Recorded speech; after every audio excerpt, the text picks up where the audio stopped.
Magasin Saint-Georges Vista tsara lalàna ny tsara indrindra amin'ny fampitaovana ao an-tokantrano manolotra ho anao ny vaovao. Shampoing Tilbury. Vauvau, faux shampoing citron, papaye mixement, amin'ny sachet tavoahangy. Un café sans fotoana rehetra ny sardine Annie. Sardine Annie, tsara tsiro, mora ampiasaina, mora vidy. Soka Vitre, le spécialiste de la menuiserie en aluminium, des volets roulants, des vitres et des rideaux métalliques. Vao shampoing, sardine Annie, Soka Vitre, manultano ni vaovao.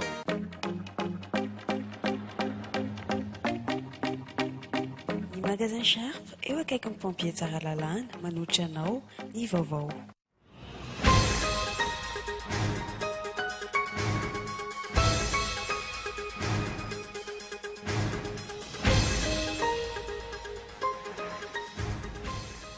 Hanao ahoana ny otony raharaham-pirenena raha tsy toerana amin'ny Prime Ministre Cool Roger manoloana ireo zava-nitranga teto amin'ny firenena. Mbola afaka matoky ny Prime Ministre Cool Roger ve ny filoham-pirenena Rajonarymampianina ankehitriny. Tanatin'izay valo volana anjoron'ny gouvernement izay miakatra ary mitombo ny feo ankehitriny ny amin'ny tokony ametrahan'ny Dr Cool Roger Fialana na ny tokony hanoloany ny filoham-pirenena azy. Saratra ifanarana ny sinoan'ny ministeran'ny indostria isiny izay fantatra fa teritra tao aorian'ny zava-nitranga tany Morondava. 3 taona farafahakeliny no voatafaverina mihodina indray ny orinasa Sukoma. Ray $7 miliara any hoaniny fa tiantoka noho ny korotana. Mahatratra amin'ny $20 amin'ny vidin'ireo entana simba. Mangataka ontra avy amin'ny gouvernemanta malagasy ny sinoa ankehitriny. Tsy fantatra intsony hoe inona ny fanapa-kevitry ny fitondrana Rajonarymampianina momba ny Bois de Rose. Fantatra ankehitriny fa misy mikasa hanondrana ireo tahirina bolabolan'andramena miisa 2 any Mananara. Tsy misy ny drafitra mazava hiadivana amin'ny fanondranana ireo andramena ireo, hoy ny ministra ny tontolo iainana androany. Eo ampiandrasana ny sosikevitra avy amin'ny rafitra iraisam-pirenena CITES amin'ny fitondrana. Nateo aza ny valala sy ny tsy fahampinorana ho an'ny faritra sasany niakatra ny vogabary eto Madagasikara raha mitany tamin'ny tondasa. Tsy ahina ny mety ho fiakaran'ny vinibary eny an-tsena, ampitsara iatrehana ny vanim-potoana ny maintsoahatra ny vary eto amintsika hoy ny Observatoire du Riz. Farany kosa any Australie olona maherin'ny 30 no tanan'ny olona iray ankeriny. Milaza tena ho avy amin'ny fianjakana islamika io lehilahy io androany. Mbola mitony fifampirahana hatramin'izao arivo izao. 5 no efa azo antoka fa tafavoaka hatramin'ny maraina teo. Misy mpanao gazety hafa kosa milaza fa efa nisy olona maromaro tafavoaka. Ny antso fitoniana ny lehiben'ny gouvernement amin'ny manoloan'izao raharaha izao. Ny andindinin'izay avy hatrany.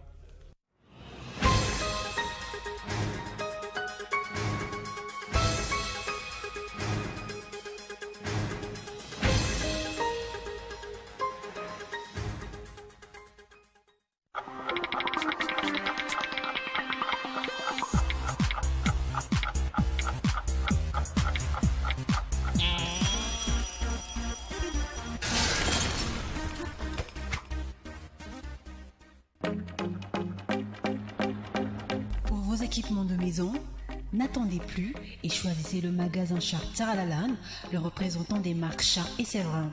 Sharp propose toute une gamme de congélateurs, réfrigérateurs, lave-vaisselle, machines à laver et divers types de petits électroménagers. Pour tout achat d'un appareil Sharp, le magasin offre une garantie de 12 mois. Sharp, idéalement vôtre.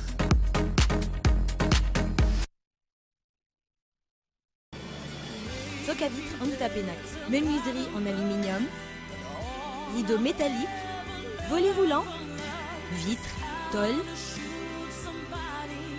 Du 15 au 31 décembre, moins de 10% sur les menuiseries en aluminium, rideaux métalliques et volets roulants. Soka Vitre en Utapénac, 020 22 682 28, 033 11 256 63. Soka Vitre en Utapénac, très sincèrement à votre service.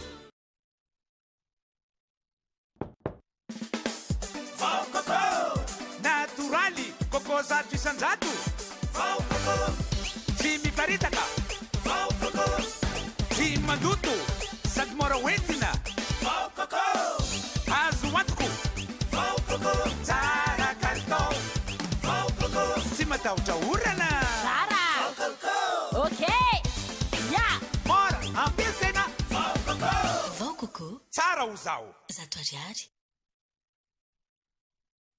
tongolo voatetika miavo kotomila paty ampio sardine Annie vita ny sakafo sardine Annie ankafizo amin'ny fotoana rehetra mofo mikarepoka tetika voatabia ampio sardine Annie vita ny sandwich ankafizo amin'ny fotoana rehetra ny sardine Annie sardine Annie tsara tsiro mora ampiasaina mora vidy. Magasin Saint-Georges Vista Tsaralalane vous offre le meilleur de la marque Saint-Georges et Vista. Profitez du nouvel arrivage sur les machines à coudre et offrez-vous le modèle qui vous convient avec une garantie jusqu'à 12 mois à des prix fous. Retrouvez également le meilleur de l'électroménager et de l'électronique à des tarifs imbattables.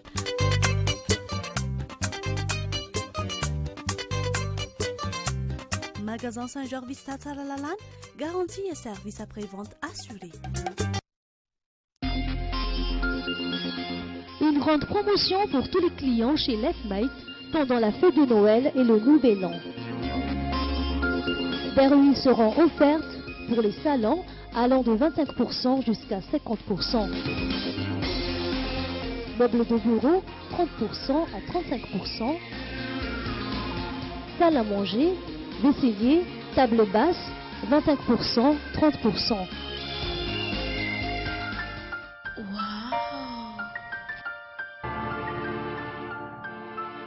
Lefmet, Anoussat.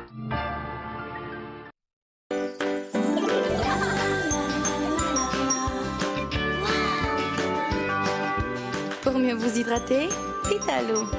Oui, maman, c'est Vitalo. Oui, c'est Vitalo. Partout, à tout moment. Santé, fraîcheur, vitalité. Vitalo, la pureté en bouteille. Vitalo, la vitalité au naturel. Mon eau, c'est Vitalo. haiko prody manolotra anao tadio tsara tare loatra ianao milanao loatra pelana ianao ange directeur oronan-tsara indray miseho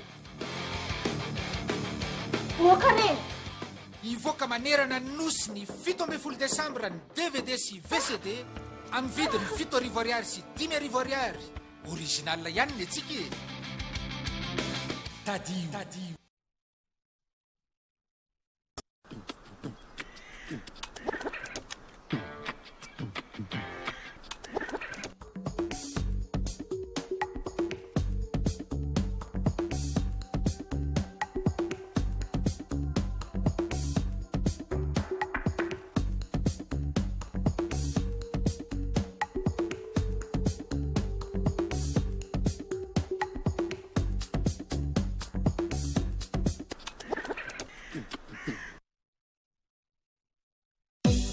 efa fetsahady eo amin'ny galerie sivy ary anao tiaro ny fiainam-bidy misy ireo entana manaraka ny teknôlôjia avolenta alarme sy vidéosurveillance ordinateur portable imprimante consommable informatique tablette téléphone naika farany fahitalavitra appareil photo sy caméra ampli baffle sy izay rehetra mety électroménager aza mandeha lavitra tsony tokana ny safidiko galerie sivy malagasy mivoatra ampita amin'ny central hôtel Tsaralalana.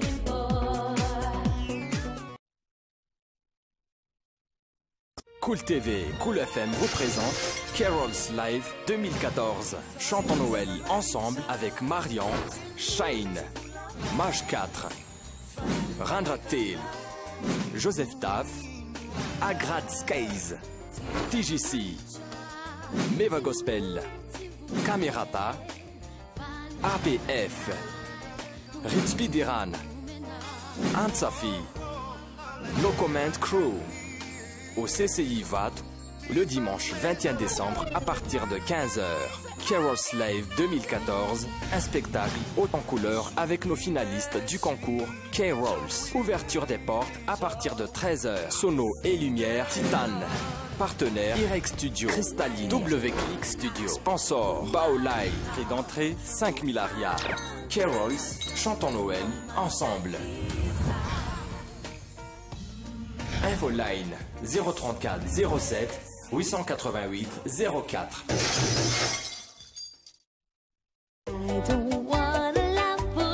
Bonjour G. Salut G. C'est un G fahita. Ndao aky mba hiaraka? Andao ary.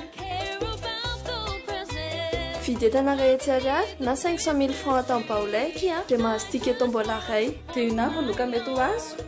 Tiky iny loka voalohany a. Mandray sanjara ary fa mety anao no itsikiny vitana ka hibata lay telegoavambe. Tandreny Santara, loka 20 besaona tolotro baolay ho anao. Fety milay miaraka amin'ny baolay.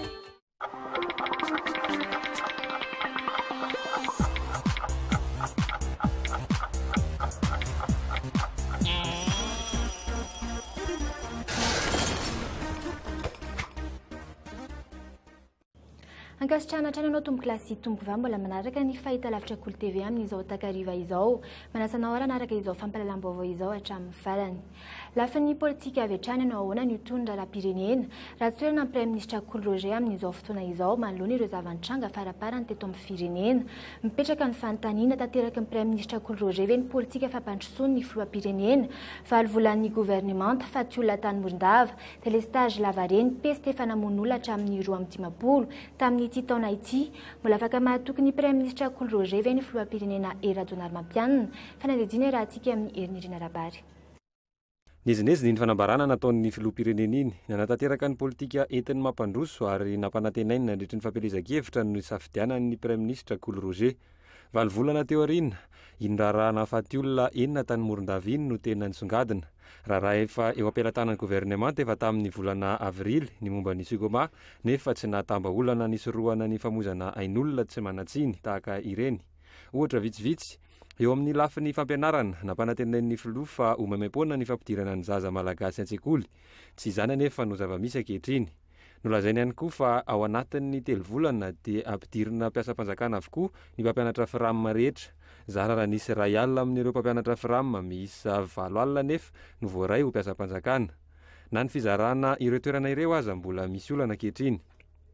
Kasika ny jiramasiny délestage nolazain'ny filoha tamin'izany fa ao anatin'ny 3 volana ka hatramin'ny 9 bolana dia ho foana ny délestage eto Madagasikara. Hatramin'izao mbola mampiteny moana ny délestage vao mainka ny amafy ary izany 12 volana tao aorian'ny nandraisany ny fitondrana. Efa nisy ny fanalana ny ministry ny angovo izay nolazaina fa tsy nahavaolana nefa hatreto tsy mbola nisy fiovahana fa ny omaly tsy miova ihany. Tsy mbola rototra ihany koa ny Prime Ministre ny amin'ny fametrahana izay ministra vaovao handray izany toerana izany. Niady amin'ny kolikoly ny emitra noho ny tamin'ny fotoana tetezamita ary ny aretina pesta naterin'ny Prime Ministre ministry ny fahasalamana fa tsy ho foana intsony eto Madagasikara ka nahalo-bolana ny député frantsay Huguette Bello lany tsy la réunion fa tokony handraisana fepetra amin'ny fifandraisana ara-pahasalamana. Mazava aloha izany fa tsy mahavita ny asany ary manaratsendrika ny filoha Rajoelina Mampianina ny Prime Ministre ankehitriny. Raha mitoy ny tranga ankehitriny tsy hisy intsony fa tsy ny filoham-pirenena no antony tsy fandrosoany ny raharaha eto Madagasikara nefa ny lehiben'ny gouvernemanta no mandrindra ny politikan'ny filoham-pirenena mba hiantraika any amin'ny vahoaka. Lany olomanga ve Madagasikara sa inona no antony ka tsy afaka miantehatra afa-tsy amin'ireo olona vitsivitsy malaza fa akaiky azy ny filoham-pirenena. Isan'ny fanesorana ireo mpikambana sasany ao amin'ny Mamparatsoatsy izay mety honga tsy solombavam-bahoaka intsony ho ny député Nèvre Oldine mazava ny fitovian-kevitra ao amin'ity antoko ity. Voapanga ho misolelaka amin'ny fitondrana Rajoelina Mampianina kosa ny député Randrianasolo Nicolas izay efa lasa mpanolontsaina teknika ny filoham-pirenena. Fanadidina. Sahiran-tsaina ny filoha-mpanorona ny Mapara any Rajoelina ankehitriny manambana ny ao ampamoaka ny député Mapara Randrianasolo Nicolas noho ny tsy fidobibijery politika eo aminy sy ny député Mapara tao aorian'ny raharaha tamin'ny 12 Desambra 2024 farany teo. Nolazainy tamin'izany fa manana pirofo tamin'ny raharaha maloto tao amin'ny faditseranana tamin'ny fotoana ny tetezamita ny tenany ary malala izany ny filohan'ny tetezamita sy ny filoham-pirenena Rajoelina Mampianina raha ny fanazavany. Fasany moko zany magnilika anay hoe zamanao Maparatsolo fa mela Mapara tsy manana droit zay zareo zany ampiananay Mapara fa zay manana preuve koa no hainy président tetezamita zany hainy ministre en finance place président public amin'ny fotoana zao zavatra zany fa namena dossier zareo kasika resaka atao amin'ny douane tao hainy izy roa to teo zany fanatotro sarsita tamin'izay navandreo anay kamoka tamin'ny gazety tamin'ny radio teto amin'ny tany sy firenena satria nitogotogna agnarolo le tamin'izay fotoana zany dia nenjendreo le tamin'izay fotoana zay dia milaza zany izy fa hoe nitenen'ny sasany hoe raha sy andrazoelona hono za raha sy afaka hoe sy afaka sous député non au contraire ka danapara zany voaseka sy lany député tany betroka sy raha fantasinareo zavatra zay inona ny tena votoatin'io dossier io iray mamarara amin'ny sonjo iray loasa no ilazan'ny mpitondra teny ny vondrona mapara an'ity zava-misy ity na dia eo aza ny fisin'ny elatra maromaro eo amin'ny mapara kehitriny tsy midika eo fivakivakisana izany hoy ny mpitondra teny ity vondrona politika ity raha tena misy dossier ka naninona izy niaraka tamin'ny mapara nanaiko député ny mapara fa raha misy dossier avoay fa tsisy matahotra an'izany ao akory tsisy problème na izy ny manana dossier vao tamin'ny andro vitsivitsy zay no nitabataba teny amin'ny assemblée teny io député teneninao io fa kely ny vola azony tany amin'ny fitondrana tany ka tezitra amin'ny flou izy amin'ny flou pirenena dia aveo dotina azo vola tany iray izy ny manana dossier afiran'izany fa tsy afiranay tsy hipetrapotsiny ny bureau politikan'ny mapara manoloana ity raharaha ity isy ny fanesorana tanteraka ireo solombavambahoaka izay voapirofo fa voavidy vola ary tsy manaja intsony ny fitsipika amin'ny feny atoko raha ny voalaza ao amin'ny fitsipika anatin'ny mifehy ireo solombavambahoaka dia tsy maintsy miditra ao anaty vondrona parlementaire izy ireo tsy maintsy ihany koa manaraka ny fitsipika amin'ny feny vondrona parlementaire misy azy avy hoesorina tsy ho isan'ny mapara intsony ireo ondrina ny hoy naivra olodinina fa zay fotsiny nataoko hoe tsy maintsy isy fepetra andraisana amreny aka tena manakambo izy tsy miandry esorina fa miala fotsiny tsy mampiasa ny anara filondrarajoelona miala fotsiny de 8 eo fa tsy maintsy isy fepetra raisinay ary hohana mihitsy reny hohana tsy mapara lafiny voalohany loha hohana tsy mapara mpikambana izy reny fa lafiny faharoa hoe sorina tsosolombavambahoaka ntsony izy reny de hitatsika eo hoe anaraka an'izay ve ny ACC raha ity fanambarana nataon'ny solombavambahoaka ny betroka ity azo lazaina fa efa manala tena tsy ho mapara intsony ny tenany tsy solombavambahoaka ity izay isan'ireo nafanafo ihany koa tany am-piandohana inona ny zavanitranga ka nahatonga izao fivadihana palitao izao raha ny fantatra dia isan'ireo lasa mpanolo-tsaina teknika ny filoha-pirenena rajonaromampianina i Nicolas Randrenasolo ankehitriny misy ifandraisany amin'ireo dossier ny lazainy fa ananany ve ny nahazahoany toerana tao Ambotsiroitra. Nanomboka androany kosa ny fanadihadiana natao tamin'ireo mpiasan'ny ACM efatra raha ny vaovao na fanadihadiana na enquête approfondie no natao tamin'ireto mpiasan'ny ACM efatra ireto raha mpitsy kosa ny fitsarana any Antsiranana no irosa amin'ny fanadihadiana lalina ny Jean-Marc Comba andratsana ny toany ity raha ity izay mahavororoa ireto olona 10 ireto tamin'ny fidirana ravalamanana marika mitsokosoko teto Madagasikara. Eo amin'ny lafiny toekarena kosa indray telo taona farafahakeliny no voatavaverina mihodina indray ny orinasa Sukoma raha nambaran'ireo teknisianina raha faingo 7 miliara ariary any hoaniny fa tsy antoka noho ny korotana ankoatran'ireo fahasimban'ny entana sy ny fitaovana hafa izay nahatratratra ny amin'ny valopolo tapitrisa dolara mangataka fanoherina avy amin'ny gouvernemanta ny sinoa fanadihadiana. Sarotra ny manarina ny orinasa Sukoma na ny sucrerie Complan de Madagascar raha nitatitra nataon'ireo tompon'andraikitra sinoa avy amin'ity orinasa ity androany. Etsy andanin'izay, siramamy manodidina ny 590 taona eo no simba sy voaroba. Mangataka fanoherana avy amin'ny gouvernemanta malagasy ireto sinoa ireto. Pour nous, nous voudrons bien que le gouvernement malgache peut bien jouer le rôle actif pour mettre tout en ordre d'après la loi et la justice. Irinay raha manao ny asany araka ny lalàna sy ny rary ny gouvernemanta malagasy amin'izao toe-java-misy izao. Ny fiverenanay miasa dia miankina amin'ny fahafahan'ny gouvernemanta mandaminay ireny olana ireny sy mamerina ny filaminana eto amin'ny firenena ary mametraka tontolo maharitra sy milamina. Mety isy fiantraikany eo amin'ny fifandraisana ara-diplomatika eo amin'ny Chine sy Madagasikara ity zavanitranga ity raha nitatitra nataon'ny masivon'ny Chine dia hoe tsy tia sinoa ny malagasy ary tsy faly amin'ny fanjakana malagasy ny fanjakana sinoa noho ireny zavanitranga ireny. 20 isan'ireo sinoa miasa ao amin'ity orinasa ity, 700 kosa ireo mpiasa malagasy izay miasa mandavataona, 2,000 eo kosa ireo mpiasa tsiraikitra na saisonnier. Ireto farany mitaky ny fandraisana azy ho mpiasa raikitra no fototry ny fitokonana. Nisy ny fifanarana teo amin'ireo mpampiasa sy ny ministeran'ny indostria ny amin'ny andraisana azy rehetra, tsy tanteraka nefa izany ka nahatonga ny olana. Sarotra be amiko ny teny hoe izy amin'ny fautif fa mifantatra fotsiny hoe misy zavatra mifanarahana dia mifanaraka olon-dehibe resaka Et on est en tâche de respecter ce qu'on a promis. Ils sont très, très, très rigides en matière de négociation. Ça, je lui dis. Rigide, rigide, rigide. Raha tsy aivina tamin'ny fotoanandro ny ministry ny toe-karena sy ny indostria Pierrot Boutsaza tamin'ny taona 2014 no nohavaozana ny fifanarahana teo amin'ny fanjakana sy ny sinoa mpitantana ny Sukoma. Tamin'izany fotoana izany no efa tsy noresahana firy ny tombontsoa ho an'ny mpiasa malagasy ary nanomezana vahan'ireo vahiny. Efa antaona ny disadisa vokatr'izany ary ny pokeny. Fanakatran'ireo malagasy nandroba no takiany sinoa ankehitriny. Etsy ankilan'izay, ny ministeran'ny indostria miezaka mandamina ny raharaha ary ny tsy kitihana azy ireo raha tsy vita ny fanadihadiana. Tsy mbola manomboka nefa izany hatreto, fa tiantoka ho an'ny Madagasikara ny fahaverezan'ny asa. Satria mbola orinasa mandeha ny orinasany ka zahay izy mitady orinasa mpandehanana izay efa maty, ka ny orinasa mandeha indray ve no lozana ohatrany hoe ho fermena fotsiny eo. Ny fiarahamiasa matetika ombieny eo amin'ny teny hoe ny fiarahamiasa anary zareo zany ny entre ny malagasy ny Sinoa dia sarosarotra ihany zany amin'izay satria ny anankiray mirevandika an'izao resaka revendication fa tsy resaka hoe miady zany fa zany hoe resaka revendication. Raha atao kady tsotsotra manodidina ny iray alina ny malagasy miasa mivantana na tsy amin'ny alalan'ity orinasa Sukoma ity, 7,000 taonina isa-taona izay mitentina 3,5 tapitrisa dolara ny vokatra siramamy vokariny eto ary mamokatra alcool 900 metra cube isan-taona ihany koa. Mbola eo amin'izay lafiny toe-karen'izay hatrany tahirina bolabolan'andramena misa 2 Andrantabe avaratra mananara no misy mikasa hanondrana tsy misy ny drafitra mazava tsara anka izao no iafarany ho ny ministra ny tontolo iainana ao Antelme Ramparany etsy ankilany eo am-piandrasana ny sosikevitra avy amin'ny rafitra iraisam-pirenena CITES ny fitondrana fanadihadiana. Mafana indrindra raha andramena ny amin'ny faritra mananara sy maro antsehtriny no vaovao iray farany ara-mafisiny ny fiarahamonim-pirenena AVG na Alliance Voargasy fa bolabolan'andramena 2 Andrantabe indray no misy mitady hanondrana efa ho herinandro izay. Raha ny fantatra efa miantso ny akikabe sy ranana faharoan'ny maro antsetra amin'izao fotoana izao. Ny sambo lehibe iray izay efa tratra noho ny resaka bois de rose tamin'ny volana Jona farany teo nefa misaotisaody ny amin'ny manodidina sahady ankehitriny. Ny zavatra enonay zany efa mandritry ny herinandro zany zay dia isy fikasana hanondrana tsara dalàna bois de rose ao Rantabe eo.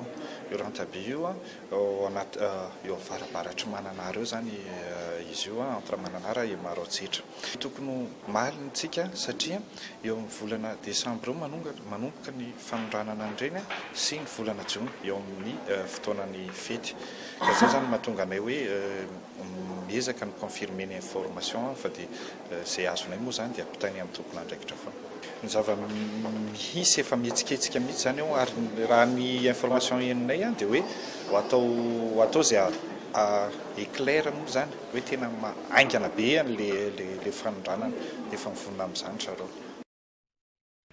Tamin'ity volana Desambra ity no tokony ho velabelarin'ny fanjakana ny amin'ny CITES ny drafitrasany amin'ity resaka fitantanana harena voajanahary ity ary tafiditra amin'izany ny resaka andramena. Laza ministra ny tontolo iainana androany fa marefo ny lalàna misy eto amintsika na izany aza efa lasany amin'ny rafitra iraisam-pirenena CITES ny drafitra voalohany saingy mbola miandry hatreto. Mahakasika ny dossier CITES dia efa lasa zany ny draft voalohany. Efa nahazo daholo ireo mpiara-miombona antoka amintsika na chancellerie na ny partenaire technique et financier efa nandefasana ny draft voalohany mba ahafahan zareo manome sosikevina koa zahay zany miandry ny sosikevitra n'ireo partenaire technique et financier sy ireo chancellerie ahafahana miboucler an'io dossier io farany dia miprésenter an'le izy officiellement any amin'ny CITES. Mbola mipetraka ho baraingo hatrany hatreto ny politika mazava apetraky ny fanjakana amin'ireo tahirina andramena eto an-toerana na any ivelany. Tonsila ara-pahamehana ary adino tanteraka nefa izany. Raha tsy ahivina ny volana Jona lasa teo ny tokony efa nansanandreo andramena ireo mba ahafahana mivarotra izany amin'ny volana Febroary 2012 saingy tsy mbola nanao na inona ny fanjakana. Nitotsain'androany kosa ny atrikasa fisorohana ny eloka be vava amin'ny biodiversité ny arahan'ny Alliance Voargasy sy ny ministeran'ny tontolo iainana manomboka eto ampametra-panontaniana ihany koa ny fiandaniana ity fiarahamonim-pirenena ity. Niakatra ny vokabary teto Madagasikara raha mitany tamin'ny taon-dasa hatreto ampy ny vary entina miatrika ny vanim-potoana ny maitsoahitra eto amintsika. Araka izany tsy ahina ny mety ho fiakarana ny vidim-bary eny an-tsena raha ny fanazavana azy teny amin'ny ODR na ny Observatoire du Riz. Fanadetena. Nahitana fiakarana ny vokabary teto Madagasikara raha ampitahina ny vokatra tamin'ny taona 2012 raha ny statistika azo teny amin'ny Observatoire du Riz. Raha toka enina hetsy sy 3 tapitrisa taona izany ny taon-dasa, tafiakatra 5 hetsy sy 3 tapitrisa taona izany tamin'ny ity taona 2012 ity. Ny faritra Vakinankaratra nahitana famokarana betsaka indrindra 7 alina sy 5 hetsy taona raha toka ny faritra Loatra ny manaraka azy amin'ny vokatra 5 hetsy taona. Araka izany ampy ny vary entina miatrika ny maitsoahitra ary tsy ahina ny mety akaran'ny vidim-bary. Raha fihezana izany ilay izy dia hoe nateo aza ny atao hoe fahasaranana tamin'ny 2014 vokatry ny fanafarana vary be zany dia tsy tafiakatra ambony be ny vary ny voalohan'ny taona 2014 zany hoe tao anaty taopavatra 2014 ary ny vokabary koa dia niakatra noho izany verina namonjy ny vidiny teo aloha zany ny vidim-bary tamin'ny taona 2012. Raha nitatitra avy amin'ny FAO vary 5 sy 3 alina sy 2 hetsy taona no tokony hafaran'ny Madagasikara ny volana Jona hatramin'ny volana Aogositra lasa teo.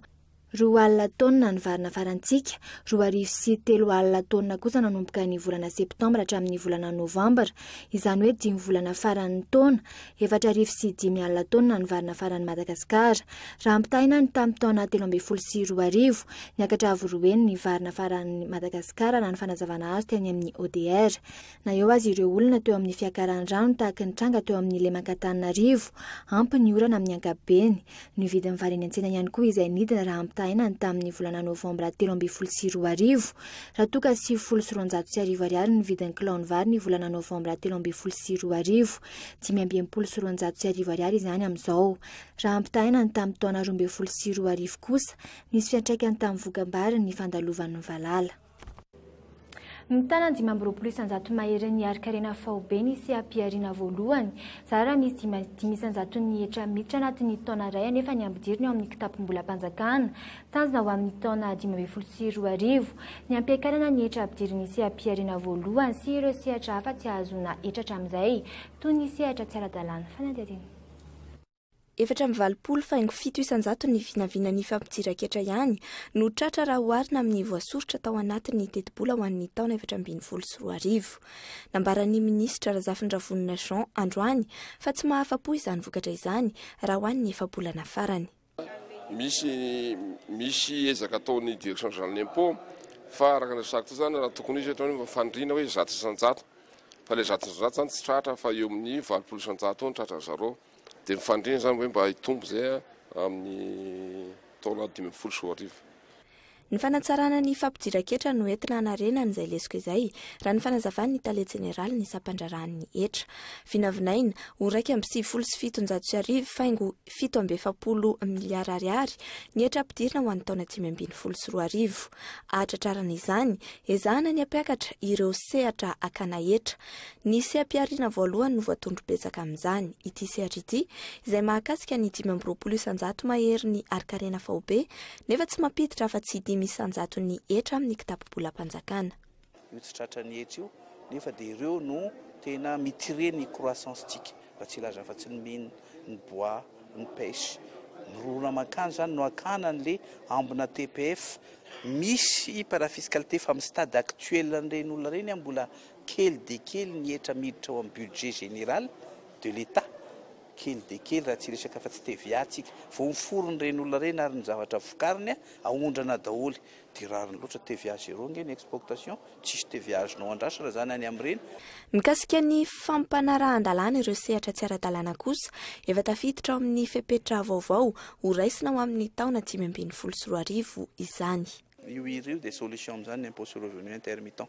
Raha ohatra avaiko aminareo tsotsotra ny mécanisme-ny ianao zao tsy manana nif.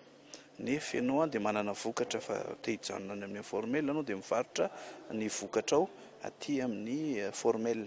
Ny rio dia milaza fa raha io le formel io hividy matière première any aminao satria industriel le formel na anao exportation dia alain'le formel any aminao 5% retenevana la source amin'ny chiffre d'affaires anao au titre ny paiement ny impôt alohanao dia inatsono efa nahitana vahaolana fa tsy fanenjika erany tany etsony zao fa dia io 5% dia efa mandray anjara anao na hijanonao informel na mandritry ny andro iainanao rehetra raha fa efa azo netra tany aminao.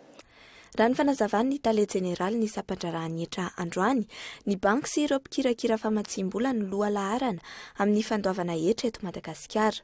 Mitombo kosa ny fandavana tsy anto izany.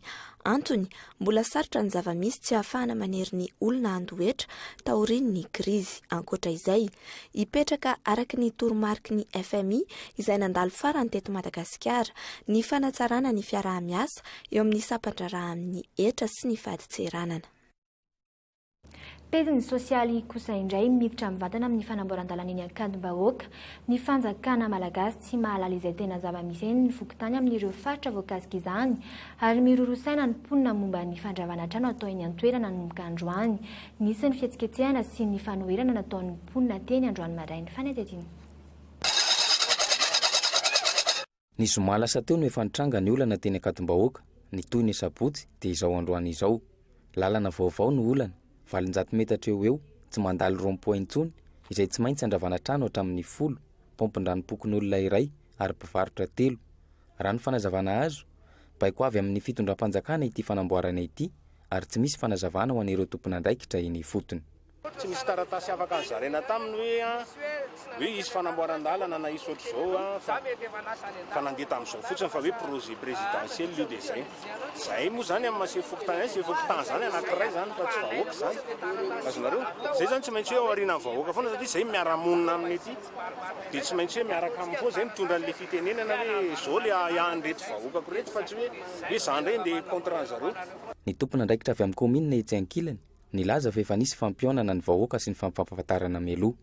Nanamafy ihany koa fa tsy tokony afangaro amin'ny raha fandravana trano teny an-toerana ny volana avril lasa teo ity fanamboaran-dalana ity. Amin'izao vao andiany voalohany zao zany atao tsisy fandravana trano fa fanasana zavatra fotsiny zany no atao satria zay nampatonga azy voalohany tsy misy fandravana tsy misy ninina fanakisahana izay zavatra maneritery sy manelingelina fotsiny zay fotsiny zany zavatra mety isy efa lazaina ny filopokotany efa lazaina ny lehiben'ny arrondissement fa nomboka hiditra iasa mba ataontsika taloha amin'ny fahavaratra ato hoe aloha amin'ny farany taona.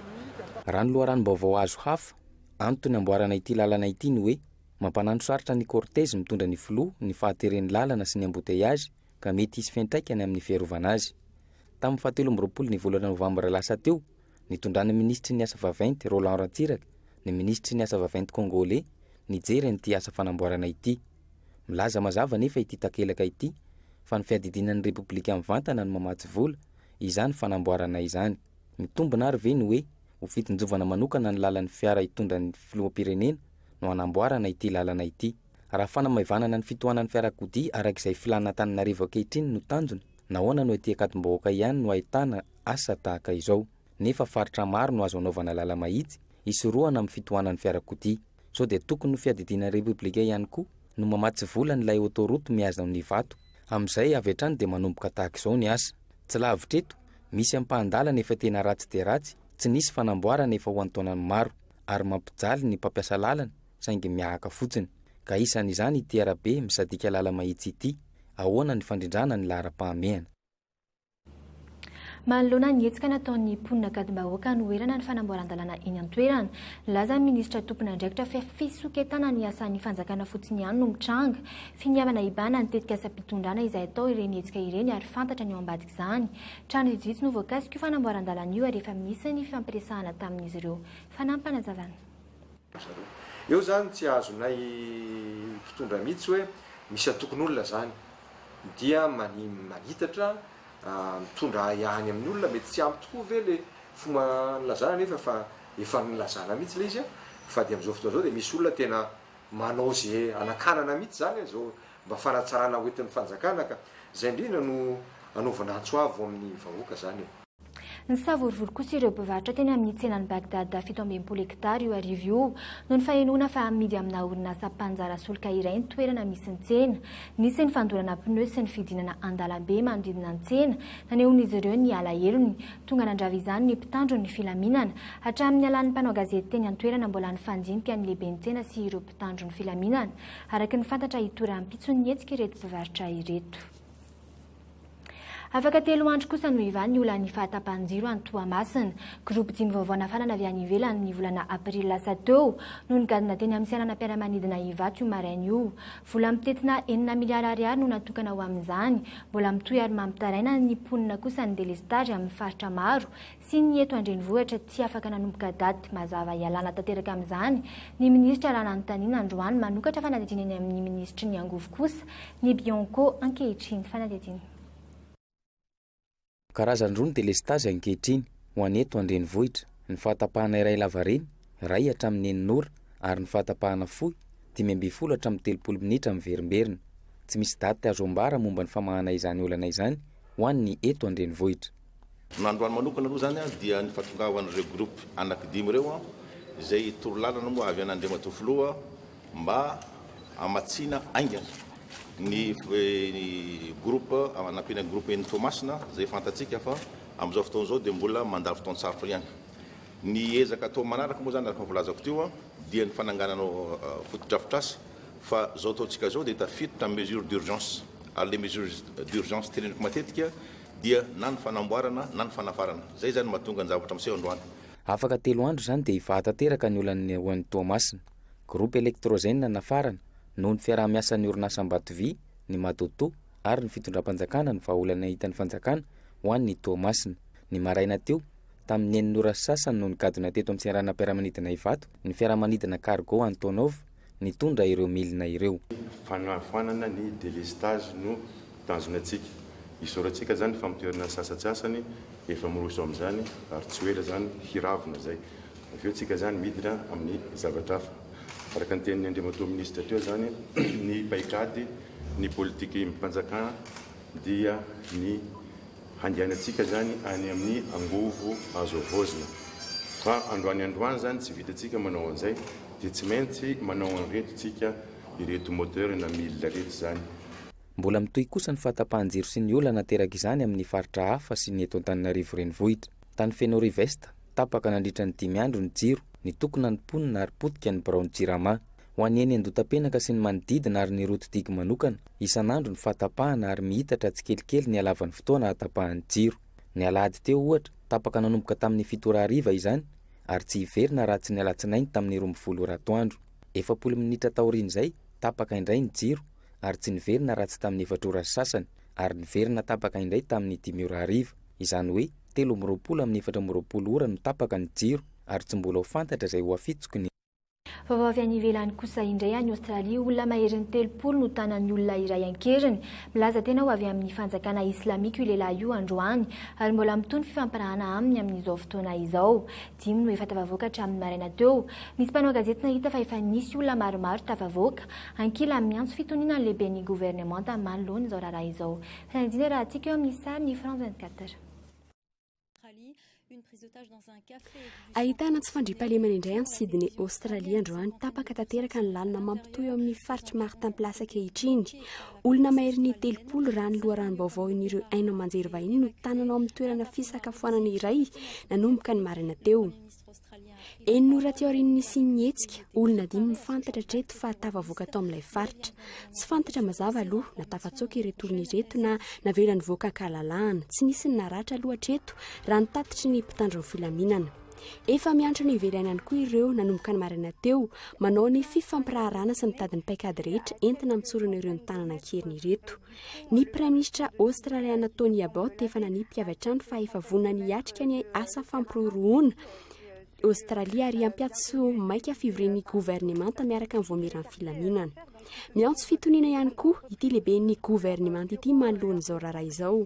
Raha ny zava-misy nampitain'ny aino amanjery vahiny, olona iray mitapy adina no mitazona ankiriny ireto olona miisa 30 ireto. mandrangaranga eo amin'ny varavakeliny ity trano ray ity ny saina amantarana fanjakana islamika ity faritra ity izay misy ny akamaroan'ireo birao-mpanjakana toy ny biraon'ny prime ministre nouvelle Galles du Sud Mike Baird ary ny fioben'ny banky fioben'ny Australie. Araka izao sary navoakany Aino Manjery izao, arangaranga n'ilay mpampiororo amin'ny varavarakely tsirairay ireo tanana keriny ireto. Toy ny mampiseho ny fomba fivavahana shahada, tsy misy andriamanitra afa-tsy Allah ary mpaminany mamoedy iraka avy aminy. Australie izay firenena fantatra fa miara-miasa akaiky amin'ny États-Unis amin'ny ady atao amin'ny fandravana fanjakana islamika nanomboka tamin'ny volana septambra lasa teo tany Iraka sy Syria. Indro kosa raha hovitina aminao ireo teboka nisongadina tao anatin'ny fampahalalam-baovao tamin'ity hariva ity. Raha tsy toerana ny Prime Ministre Cool Roger manoloana ireo zava-nitranga teto amin'ny firenena, miakatra ary mitombo ny feo ankehitriny amin'ny tokony hametrahany Dr Cool Roger Fialana na ny tokony hanoloany ny filoham-pirenena azy. Eo amin'ny raharahan'ny Sukoma kosa indray sarotra hifanarahana ny sonoany Ministeran'ny Industria isiny izay fantatra fa tezitra tao aorian'ny zava-nitranga tany Morondava. 3 taona farafahakeliny ny vao tafaverina mihodina indray ny orinasa Sukoma. Ary farany kosa indray tsy fantatra intsony hoe inona ny fanapa-kevitra ny fitondrana rajo ary mampianina momba ny Bois de Rose fantatra ankehitriny fa misy mikasa anondrana ireo tahirina bolabolan'andramena miisa 2 any Mananara. Dia izay ihany koa no entina mamarana an'izao fampahalalam-baovao izao amin'ity hariva ity, misaotra anao nanaraka izany hatramin'ny farany, manome fotoananao ho amin'ny rapitso indray veloma tompoko.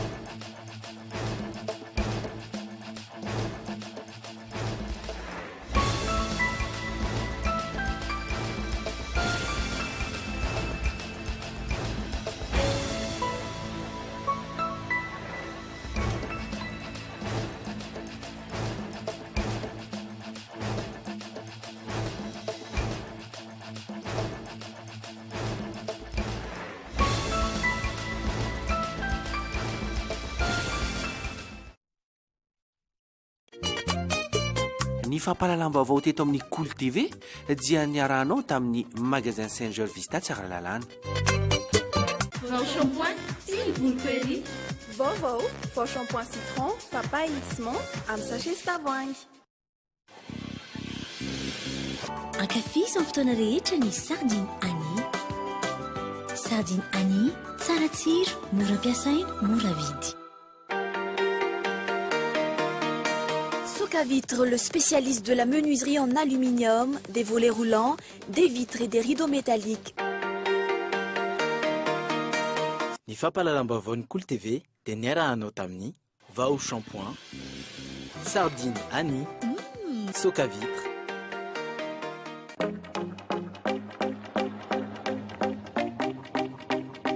Ny magasin Sharp eo akaiky ny pompier Tsaralalàna nanolotra anao teo ny vaovao.